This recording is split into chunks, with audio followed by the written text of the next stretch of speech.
Welcome to Writing 12. This short video will tell you how to navigate the course and what is expected of you in the course. First of all, there is a news forum. Usually it's blank, but if you do log in one day and you see something there, it's very important and I need you to read it right away, please. The deadlines are listed on the left-hand side. Work that has been submitted up to November 4th will be marked and reflected on the November report card. And the report card will be out a few weeks after that. Same as January, April, and June. Note that the June deadline is June 6th. That's a week before most other courses in eBus, and this is due to the fact that it takes longer to mark many of the writing assignments. We want to make sure that everything is marked and ready for your final report card in June. If you start the course in September, you are expected to have it finished in June. Work that has not been handed in by June 6th will be counted as 0%, and that will definitely lower your overall mark. If you start the course after September, I would still like you to finish the course by June. If you're working hard to get it completed but still can't, you can email me and we can discuss whether or not you can have an extension on the course. So in the introduction, please take a look at the pages that are here. They're very important. One of them that is extremely important is how to find your marks and see your progress.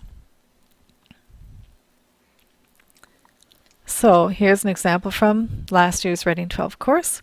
Go to my.ebus.ca in your internet browser and do not type www in front of it or you will go to a very different place. Type in the username and password that you were given in your Welcome to eBus email, and it will take you to what is called your eBus dashboard. So whenever you hear me talk about your eBus dashboard or just dashboard, it means this area where it shows your course or your eBus courses and your completion date and this graph on the side. The completion date is automatically put in by the computer, but you can change it clicking on the calendar to the date that you hope to complete the course by. You can change that as often as you like. The progress bar, the blue bar on the right hand side, will tell you how far along you are in the course based on that planned completion date and the date that you started. Now to see your marks and your report cards, click on the link here. It will take you to a page that has your course on the left hand side. Click on it and you will come to a page with a couple of graphs. This one has the gold bar and the blue bar. The gold bar tells you how much of the course has been completed, and the blue bar tells you how much time has passed in the course based on your start date and your end date. It's good to keep an eye on this because if you're over here on the gold, meaning you haven't finished much of the course, but you're way over here with the blue bar, meaning the time is almost finished, you need to pick up the pace and get work in much quicker in order to finish it on time. Then you'll see a list of the assignments and your marks. For the Writing 12 course, you have some choices. Each unit I have decided to call a month. So September has 3 options, and you only have to do 2 of them. October has 3 options, A, B, and C, and you only have to do 2 of them, so on and so forth. So in order to put a placeholder in and you don't get docked marks, I put the word excused, or the short form EXC, in for the one of the 3 assignments each month that you don't do. Sometimes I may forget to put that in as I have to do it manually. So if you notice that it's missing, that you've done 2 of the 3 assignments and I haven't put excused in, just drop me a nice little email saying that that needs to be done and I'll put that in. Another way to find your marks is to go back to the course and go to Settings and Grades. The area that we have created the course in, this whole program, is called Moodle. So if I tell you to look in Moodle for your marks, you'll go to that grade book and you'll see your marks down here when you have some, and the course total will be at the bottom. This total might be slightly different or exactly the same as the one on your dashboard. The dashboard mark is the accurate one, so if this one is slightly off, take a look at the dashboard to see what your real mark is. Now there's a third way to see your marks. This one I send to you. I send it to your personal email address and to your parents' personal email addresses. It's called a Student Progress Report, and I send it every Monday or Tuesday if it's a long weekend. You'll see that it says Nechako Valley Secondary School. That's the school in our district, and we share the program. So you can ignore that part. Again, you'll see a list of work and your marks. The advantage of this program is that I can put in REC''D, which stands for received. It means I've received your work, but I haven't marked it yet. Sometimes in an online environment, you don't know for sure that the teacher has received the work. So this way, you know that I do have it, and I'll mark it as soon as I can. If you know you've handed in something and you don't see REC''D or a score, please email me and ask what has happened to that assignment.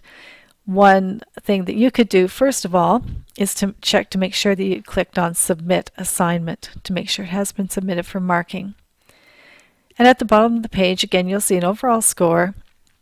Again, that score might be exactly the same as the one on the dashboard or slightly different, and the dashboard mark is the correct one.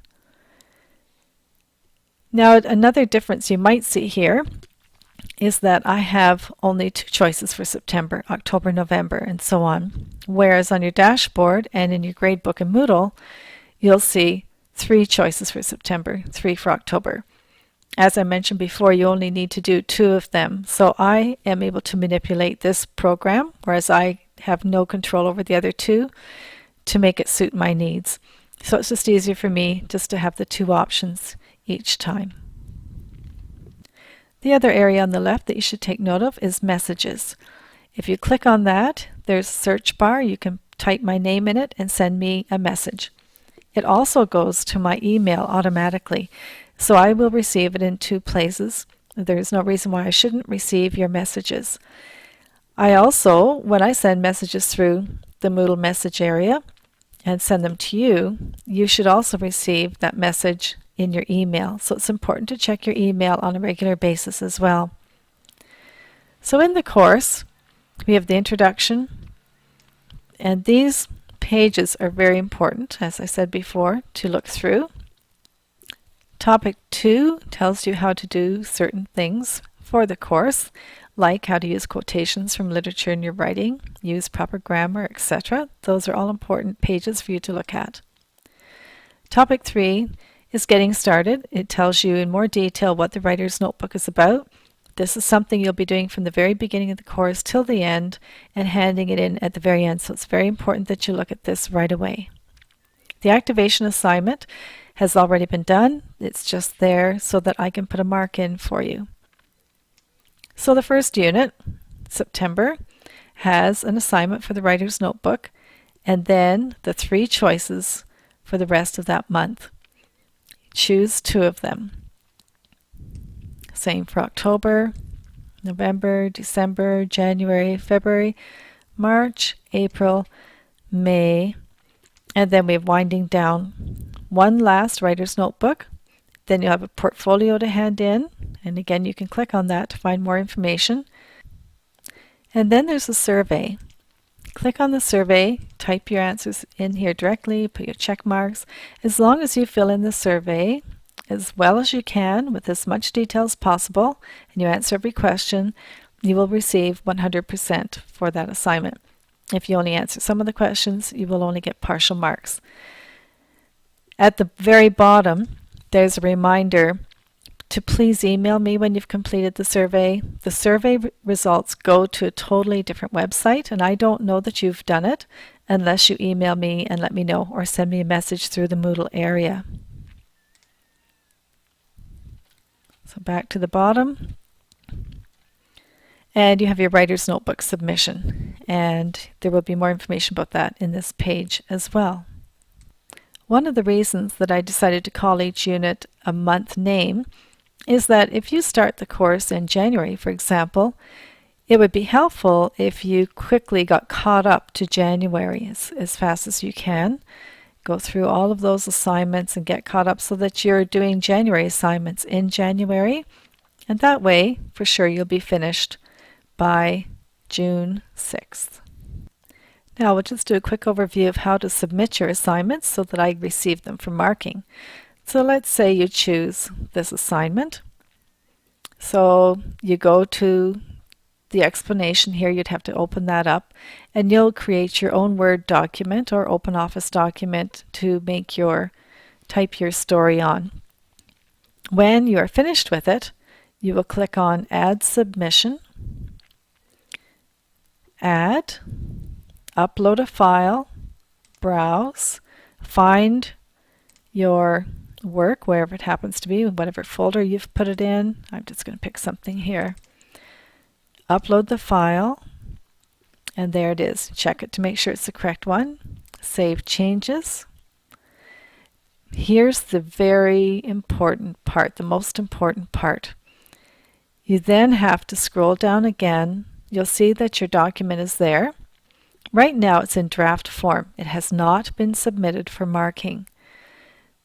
You can edit your submission by clicking on this, and it'll open it up and you can work on it some more. But when you know that it is done and you're ready to have it marked, you must click on Submit Assignment. If you don't do that, it does not come to my marking bin, and I don't know that it's there waiting to be marked. So please always click Submit Assignment. If you have any questions or concerns about the course, please email me right away so that we can get everything straightened out as quickly as possible. I hope you enjoy the Creative Writing course.